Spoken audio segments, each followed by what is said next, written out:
मुल्क के मुंतखब वजीर आजम से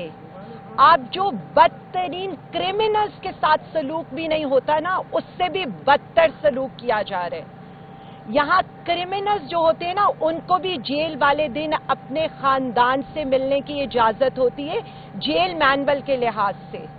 लेकिन यहाँ पर हमारे वजीर आजम इमरान खान को आपने उनकी बहनों से नहीं मिलने दिया, उनको और उनकी अहलिया को ईद पर नहीं मिलने दिया, उनको उनके बच्चों से नहीं मिलने दिया गया। यहाँ पर किताबें दी जाती हैं, लेकिन हमारे वजीर आजम को आप किताबें और टीवी अखबार का एक्सेस नहीं दे रहे,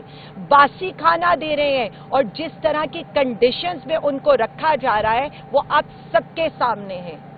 हम बात करते हैं ना एक मुल्क दो निजाम, तो इस मुल्क में दो निजाम ऐसे हैं कि एक शख्स जो करप्शन पर पकड़ा जाता है, जिसकी करप्शन साबित होती है,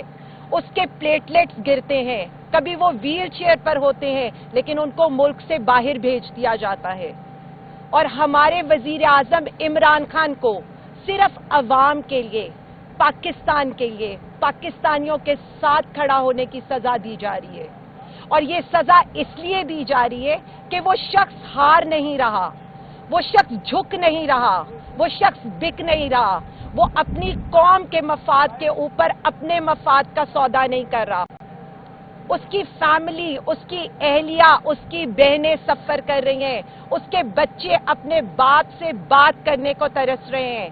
और हम सब लोग पिछले कई महीने से खान साहब से मिलने के लिए आते हैं, और उसके बाद इसी तरह से कंटेम्प्ट ऑफ कोर्ट लगती है, लेकिन यहाँ पर कुछ भी नहीं होता। तो जब हम ये बात करते थे ना एक मुल्क दो निजाम, तो ये एक मुल्क और दो निजाम है कि अशराफिया की मीटिंग जेल में रहते हुए सुप्रिंटेंडेंट के एसी कमरों में कराई जाती थी, और यहाँ पर मीटिंग्स ही नहीं कराई जाती। वहां पर घरों से खाना आता था, 7-7 तरह की डिशेस आती थी, और यहाँ पर वजीर आजम खान को आप बासी खाना देते हैं। वहां पर फोन कमरों से बरामद होते थे, और यहाँ पर बच्चों से बात करने की इजाजत नहीं है। मैं सिर्फ इतना कहना चाहूंगी, 3 साल हो गए एक पार्टी के ऊपर, एक शख्स के ऊपर, हमारे कारकुनों के ऊपर, हमारे लीडरान के ऊपर आपने हर जुल्म कर लिया, हर फस्तायत कर ली, FIRs कर ली, रेड्स कर लिए, मुलाकातें बंद कर ली। उसके बावजूद भी हम आज भी अपने लीडर के साथ खड़े हैं, डट कर खड़े हैं। पाकिस्तानी अवाम अपने लीडर वजीर आजम इमरान खान के साथ खड़ी है, पूरी कौम खड़ी है, 25 करोड़ अवाम खड़ी है। आप सब कुछ भी कर लेंगे ना, तो हम पीछे नहीं हटने वाले। हम बार बार इंशाअल्लाह ताला और बार बार हम यहाँ आकर ये भी बताते रहेंगे कि इंसाफ के निजाम का जनाजा है, धूम से निकलेगा, जमहूरियत का जनाजा है, धूम से निकलेगा, लेकिन हम ये लड़ाई लड़ते रहेंगे, चाहे वो रूल ऑफ लॉ की लड़ाई हो, चाहे वो पाकिस्तान में जमहूरियत की लड़ाई हो, चाहे वो अदलिया की लड़ाई हो, या चाहे इन जजेस की लड़ाई हो।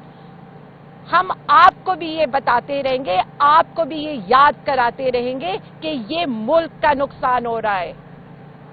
कुफ्र का निजाम चल सकता है, जुल्म का निजाम नहीं चल सकता, और इंशाअल्लाह ताला अब वो दिन दूर नहीं है जब वजीर आजम इमरान खान बड़े दरवाजे से अवाम की हकीकी आजादी लेकर आएंगे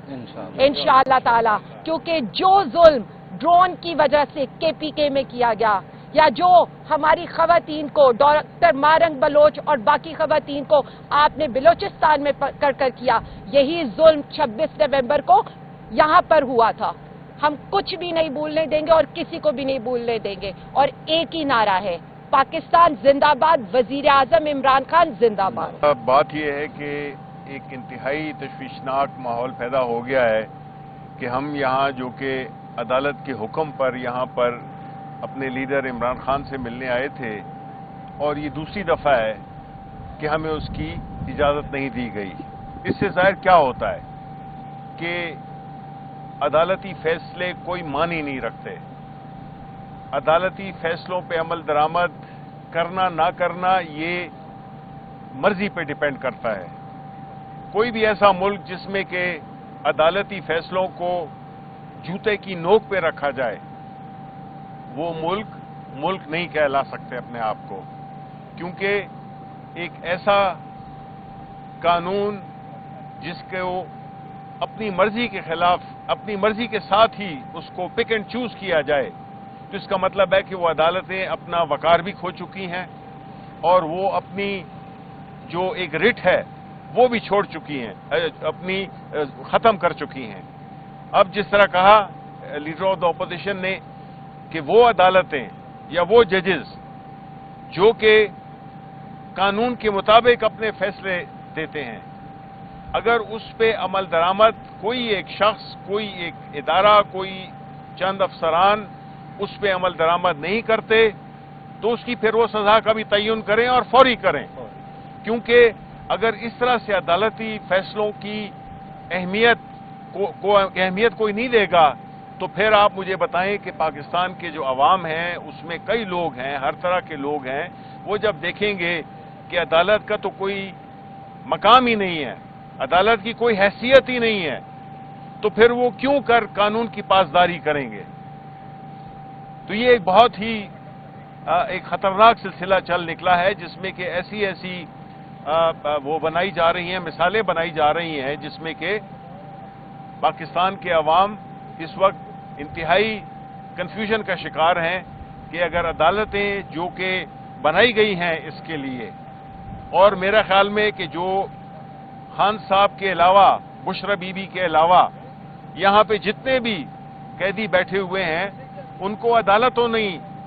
उनको सजा दी है, तो हमारे मुलाकात न करवाना अदालत की खुल्लम खुल्ला तौहीन है। और वो जजेस, उनको चाहिए कि वाकई या तो अपने फैसलों पे अमल दरामद कराएं या उन अफसरान को बुलाएं जिन्होंने जो है लार्जर बेंच का सबसे पहले 25 तारीख को वायोलेट हुआ, उसके बाद 27 तारीख को मेरे साथ उमर अयूब साहब, शिबली फराज साहब खड़े हैं, ये 6 लोग मिलने आए, वो ऑर्डर वायोलेट हुआ। और आज फिर आप देख लें, बल्कि कल भी हम मिलने आए थे परसों, तो वो ऑर्डर वायोलेट हुआ। आज आप देख लें कि आलिया हमजा साहिबा,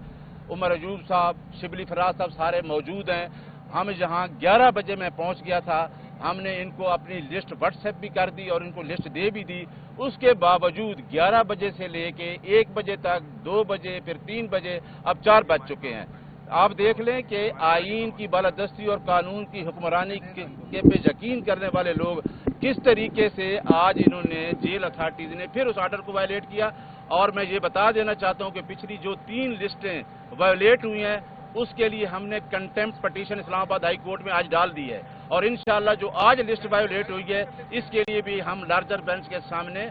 कंटेम्प्ट डालेंगे। अब अदलिया के ऊपर एक सवालिया निशान है कि हम अदलिया के ऑर्डर को इम्प्लीमेंट कराना चाहते हैं, लेकिन एग्जीक्यूटिव उस ऑर्डर को वायोलेट करती आ रही है। लिहाजा हम इसकी आज जो ऑर्डर वायोलेट हुआ है उसकी भी हम कंटेम्प्ट डालेंगे। हम उस लीडर के साथ खड़े हैं जिसके साथ पूरी कौम खड़ी है, और